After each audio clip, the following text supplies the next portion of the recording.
선서, 양심에 따라 숨김과 보탬 없이 사실 그대로 말하고 만일 거짓말이 있으면 위증의 벌을 받기로 맹세합니다. 증인 조성현. 하시죠.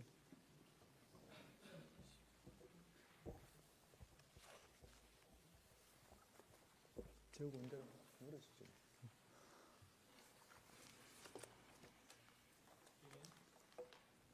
증인, 예. 제가 좀 묻겠습니다. 증인은 24년 12월 3일 당시 수도방위사령부의 제1경비단 단장이었죠. 그렇습니다. 증인은 12월 3일 21시 48분경에 이진우 수방사령관으로부터 상황이 있는 것 같으니 수호신 TF를 소집하고 사령부로 들어오라는 전화를 받은 사실이 있습니까? 그렇습니다. 수호신 TF라는 것이 주로 어떤 임무를 수행하는 건가요? 수도 서울에서 대테러 작전을 주도하는 전력들입니다. 테러 상황이 발생되었을 때 각종 대테러 작전할 수 있는 다양한 전력들을 통합해서 대응하는 그러한 부대입니다. 이진우 수방사령관이 제1경비단 소속 군인들 중에 이들을 소집하라고 지시한 이유는 특별히 뭐라고 생각합니까? 우선 저희 부대의 특성상 수도방위사령부의 기동 예비뿐만 아니라 대테러 작전 등 다양하게 활용할 수 있는 전력입니다. 그래서 소집을 시켰을 것으로 생각됩니다. 증인이 22시 45분경에 사령부에 도착하니 이진우 수방사령관이 국회 상황이 있어 국회로 가야 된다. 출동 준비가 되면 보고하라. 이렇게 말한 사실이 있습니까? 그렇습니다. 이진우 수방사령관이 국회로 가야 하는 이유를 말했습니까? 당시에는 임무나 그런 것들을 언급하진 않았습니다. 그리고 또 증인에게 공포탄을 챙겨라 이런 지시를 했습니까? 예, 출동 시에 원래 공포탄을 지참하고 갑니까? 기본적으로 실상황에서는 공포탄을 지참하지 않으나 당일날은 공포탄을 휴대토록 말씀하셨습니다. 보통 때는 안 하는데 특별히 이번에는 예, 이렇게 챙기라고 했다. 그러면 그렇게 공포탄을 챙기라고 한 특별한 이유가 있었습니까? 과정을 조금 더 설명드려도 되겠습니까? 네네. 최초에 소집 지시를 하시고 중간에 전화를 했는데 합참 불시 훈련으로 간부들에게 알려야 될 것 같다. 이유는 뭐 당황스러워할 수 있으니까 소집 시에 그렇기 때문에 저는 중간에 전화 받았을 때는 불시 소집 훈련으로 인식을 했고 공포탄을 휴대하는 것이 훈련 목적상 휴대라고 처음에는 이해했습니다. 근데 그 이후에 상황이 전개되면서는 공포탄 휴대에 대해서 어떠한 의미인가를 좀 평가할 만한 여유가 없었습니다. 이상입니다. 당시에는 그냥 불시 훈련인데 공포탄을 그냥 특별히 챙기라고 한 정도로 생각을 했다. 그렇습니다. 그러면 나중에 생각해 보면은 그게 국회로 가는 거라서 조금 달라서 챙겨라 특별한 상황이라고 생각을 했습니까? 사실 굉장히 여유 없이 빠르게 상황이 전개돼서 그 공포탄의 의미를 깊이 생각하고 들여다볼 만한 여유 없이 국회로 가게 됐습니다. 이제 11시경에 초동 조치부대의 출동 준비가 완료될 무렵에 네, 이진우 수방사령관이 증인에게 내가 먼저 국회로 출발해서 어떤 상황인지 보겠다. 부대가 현장에 도착하면 팀장으로 하여금 나에게 전화하라고 해라. 그러면 거기서 구체적인 임무와 역할을 알려주겠다. 라고 말하고 국회로 출발한 사실을 알고 있습니까? 예, 그렇게 했습니다. 평소 훈련 시에도 이와 같은 정도의 지시만을 받고 출동하는 상황도 예정이 있나요? 사실 훈련이나 실제 상황 시에는 어떤 임무를 분명히 사전에 고지하고 상황을 충분히 평가해서 어떠한 상황인지 알려준 이후에 거기에 대해서 계략적인 가용시간을 활용해서 계획한 이후에 출동하게 되는데 이번과 같이 임무가 정확하게 부여되지 않은 상태에서 갑자기 이동하는 것은 상당히 이례적인 상황입니다. 그러면 왜 그런다고 생각을 했어요? 그때 이미 그 시간은 대통령님께서 비상계엄을 선포를 했고 저희에게 출동을 준비토록 사령관 지시했기 때문에, 그리고 또 사령관께서 직접 본인이 어떠한 임무인지를 확인하고 임무를 준다고 했기 때문에 다른 생각을 깊이 해볼 수는 없었습니다.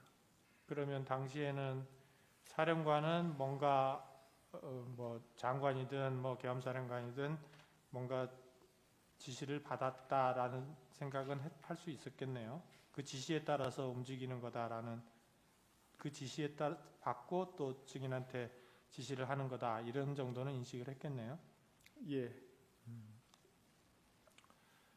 증인이 초동 조치부대가 출동하는 것을 확인하고 다시 사무실로 복귀한 뒤에 23시 17분경에 수방사 참모장으로부터 총기와 탄약은 차량에 두고 방탄 헬멧과 방탄복을 입고 3단 진압봉을 챙기도록 하라, 이런 지시를 받았습니까? 예, 그렇습니다. 국회에 이동하게 되면 총은 놓고 내려라고 하고 그러한 복장으로. 3단 진압봉도 가져가라 그랬어요. 그렇습니다. 그래서 곧바로 화상회의를 통해서 각 대대장들에게 동일한 지시를 한 사실이 있습니까? 예,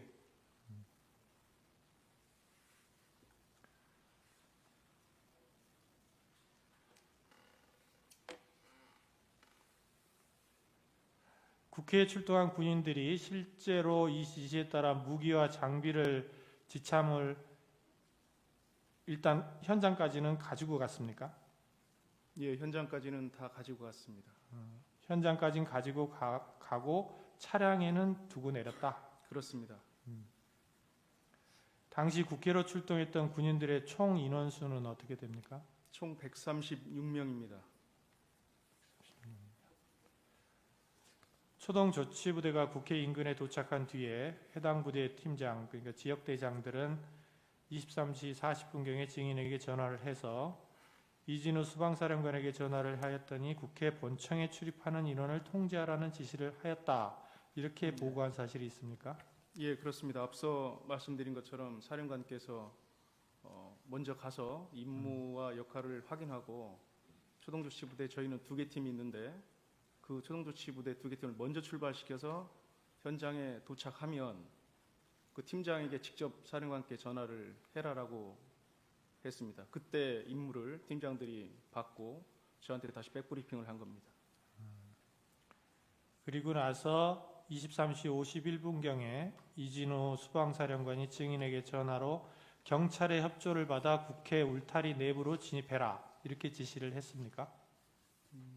아마 비슷한 시간대일 텐데 네. 저한테도 차후에 그러한 임무를 다시 한번 언급하시면서 경찰의 협조를 받아서 내부로 들어가라는 말씀을 하셨습니다. 그렇게 지시를 할 때 그 지시가 대통령이나 국방부 장관의 지시에 따른 것이다, 이런 말을 들은 사실은 없습니까?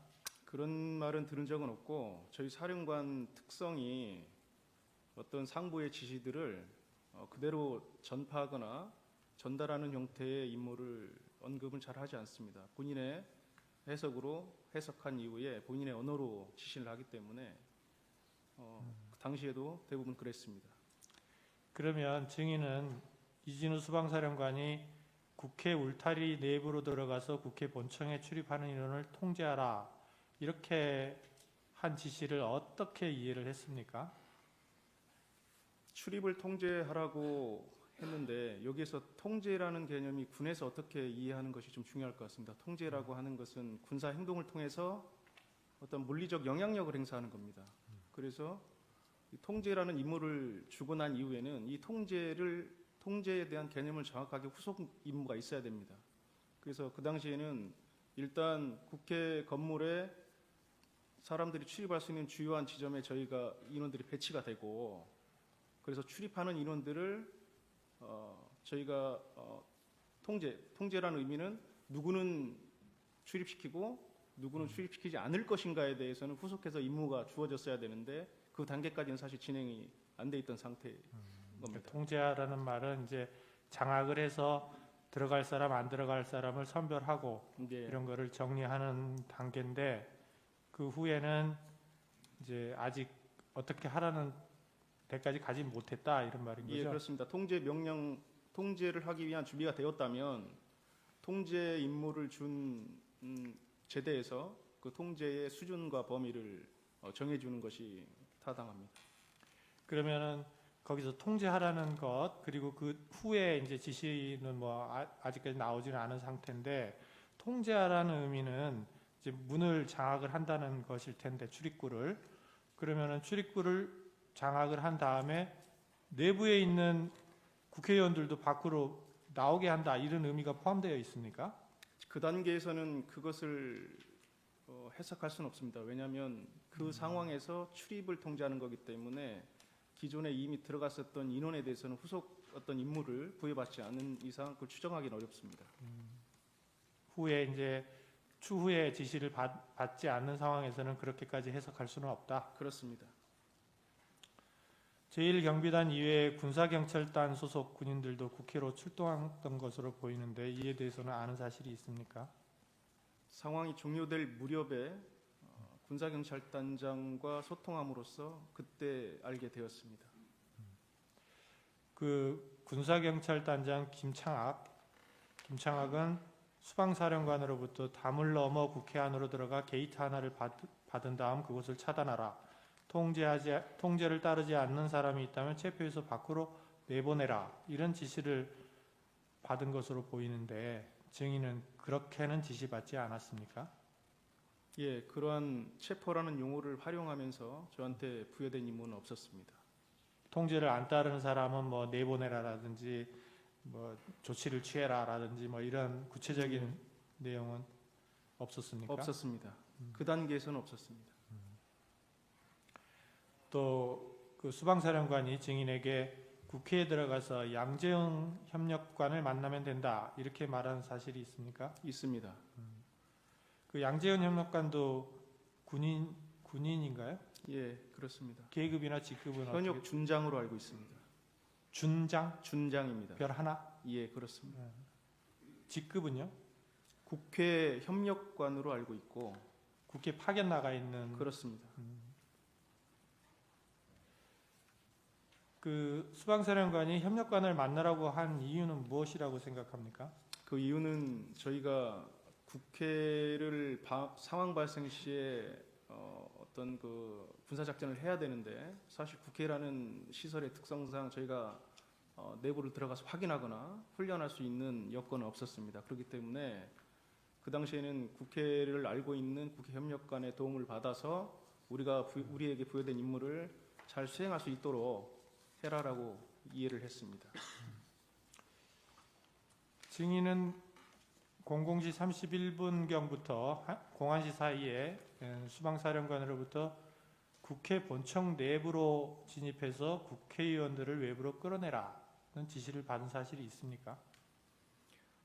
00시 한 45분 어간인데 그렇게 임무를 부여받았고 여러 가지 과정을 통해서 그 임무는 변경되었습니다. 시간을 주시면 좀 더 자세히 설명드리겠습니다. 그러니까 정확하게 워딩이 본청 안으로 들어가라. 국회의원을 끌어내라. 이렇게 했단 말입니까? 그렇습니다. 내부로 들어가서 의원들을 끌어내라. 그거는 증인의 해석이 들어가 있는 게 아니고 하여튼 수방사령관의 지시사항인 거죠. 예, 그렇습니다. 이것도 이제 아까 말씀하신 것처럼 뭐 그 윗선 대통령 또는 국방부 장관의 지시에 따른 것이다 이런 말을 한 적은 없습니까? 없습니다. 그러면 4명이 들어가서 1명씩 드러내라 하거나 문을 부수고 들어가서 끄집어내라 체포하라 뭐 총 뭐 이런 얘기들은 단어는 기억이 나나요? 제 기억상으로는 그런 단어를 들은 기억은 없습니다. 네 명- 사후에 여러 가지 언론이나 통해서 들었기 때문에 당시에는 당시에는 없는 것으로 저는 기억하고 있습니다. 당시에는 그런 기억이 없다. 예, 그렇습니다. 그 이진우 수방사령관이 이렇게 이제 의원들을 외부로 끌어내라 이렇게 지시를 한 이유는 뭐라고 생각을 합니까?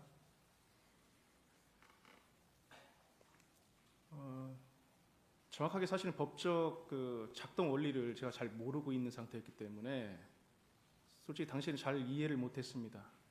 그랬기 때문에 상당히 저도 당황한 상태였었고, 그래서 제가 그 임무를 부여받고 나서 바로 한 5분에서 10분 후에 다시 전화를 드렸습니다. 전화를 드려서 이거 우리 할 수 있는 역할도 아니고 이거 단독으로 할 수 있는 일이 아니다. 그래서 특수전 사령관님하고 소통하고 한번 재검토를 해달라고 말씀드렸습니다. 그래서 네, 또 물어볼게요. 네네. 그 부분은. 그러면 그러한 이제 수방사령관으로부터 그런 지시를 받을 당시에 증인의 말하자면 부하라 그래야 되나요? 뭐 군인들은 얼마나 국회 안에 들어가 있었어요? 그 시간대에는 15명이 들어가 있었습니다. 15명이라는 거는 이제 본청까지는 안 들어가고 경내에 예, 말씀하시는 거예요? 울타리 내에만 들어가 있는 겁니다. 울타리 안에 경내에만 있었던 겁니다. 경내에- 건물 밖. 네? 그렇습니다. 열 몇 명? 15명입니다. 15명이 국회 본청 바깥에, 그러니까 경내는 경내지만 국회 본청 안은 아니고 예, 거기에 있을 상황이었다. 예, 그래서 그때 단독으로 할 수 있는 게 아니고 특전사령관과 소통해 보라 이렇게 건의를 한 사실이 있다. 예, 그리고 나서 수방사령관이 증인에게 전화를 걸어서 너희는 들어갈 필요가 없다. 이미 특전사가 국회 본청 내부로 진입해 있으니 너희는 외부에서 지원하라. 이렇게 지시를 했었습니까? 예, 그렇습니다. 외부에서 지원한다는 것은 무슨 뜻인가요? 당시 본인께서 내부에서 국회의원을 특수전사령부 들어간 인원들이 끌어내면 거기 사람들이 밀집돼 있었지 않습니까? 네. 거기에 통로를 형성해주거나 그러한 역할을 말씀하셨습니다. 그러면 이제 특전사 군인들이 이제 국회의원을 밖으로 데리고 나오면 경로를 열고 그런 다음에 경로를 열고 그럼 그 사람들을 어떻게 해요? 거기까지 말씀하신 겁니다. 경로를 열고 그냥 그 이후의 역할들은 저희에게 별도로 부여된 임무는 없었고, 제가 생각했을 때는 특전사 인원들이 어떠한 조치를 하는 것으로 해석했습니다. 그 이제 말하자면 데리고 나온 의원들을 어떻게 할 것인지에 대해서는 이제 특전사가 알아서 하는 것이지 증인의 부하들이 하는 건 아니다. 경로만 열어주는 거다. 거기에 예. 대한 어떤 지시를 받은 바는 없다. 예, 정확하게 말씀드리면 특전사도 어디까지 수행할지는 저도 모르는 상태였습니다. 예, 그러니까. 예.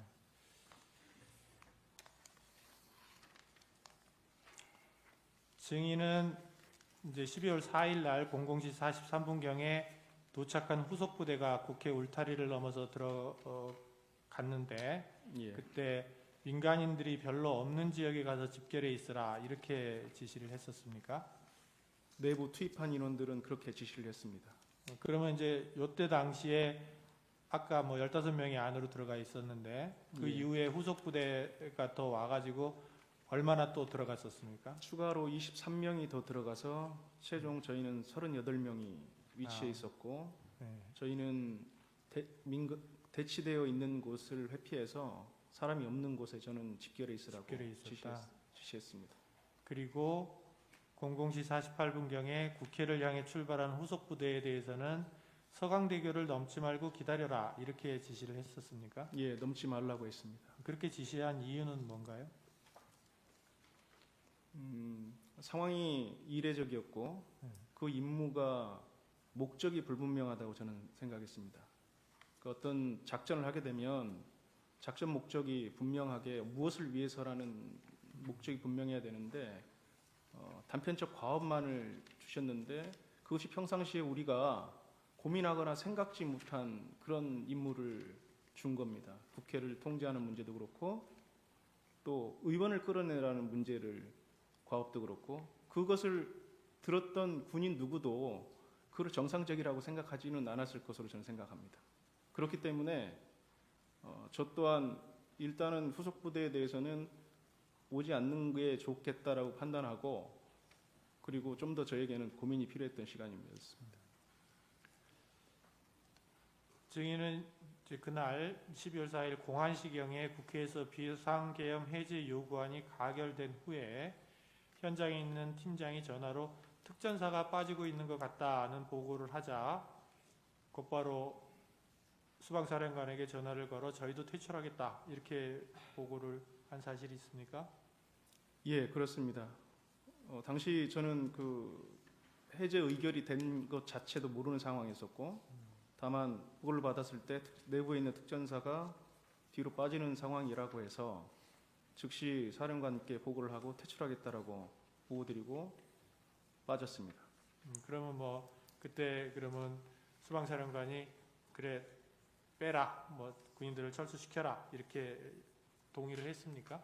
예, 바로 승인하셨습니다. 승인을 했고 그거 외에는 따로 위에서부터 바로 철수를 해라 뭐 어째라 이런 얘기를 미리 먼저 들은 건 아닌 거죠? 그렇습니다. 증인이 먼저 건의를 해서 승인을 받고 철수시켰다.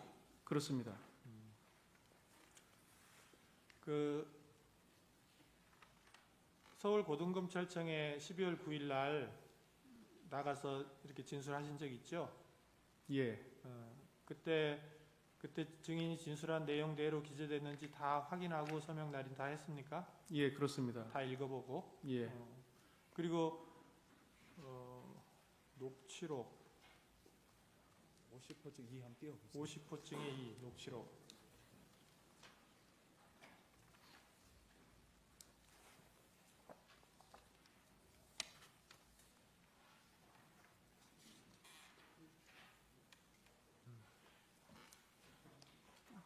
저 녹취록 예, 저거 그 내용대로 다 증인이 저기 김창학 대령인가요?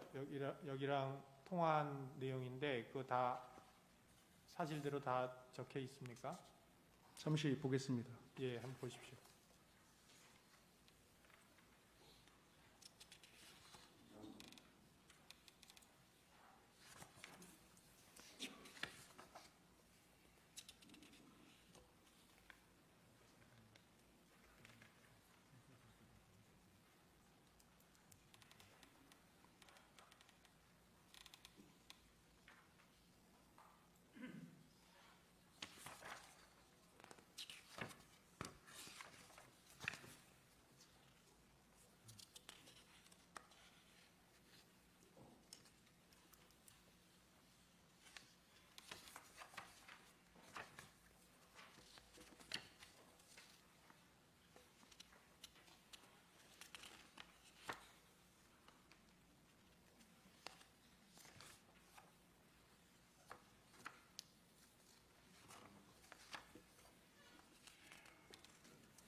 예, 지금 간단히 봤는데 맞는 것 같습니다. 네.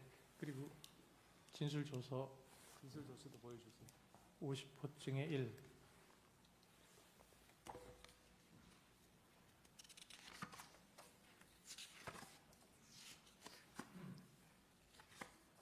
예, 이것은 제가 다 확인하고 진술한 사항입니다. 진술한 대로 다 적혀 있는 게 맞습니까? 예, 마치겠습니다. 예. 피청구인 보충신문 먼저 하시죠. 해주시면은 저희가 그다음에 청구인 보충신문.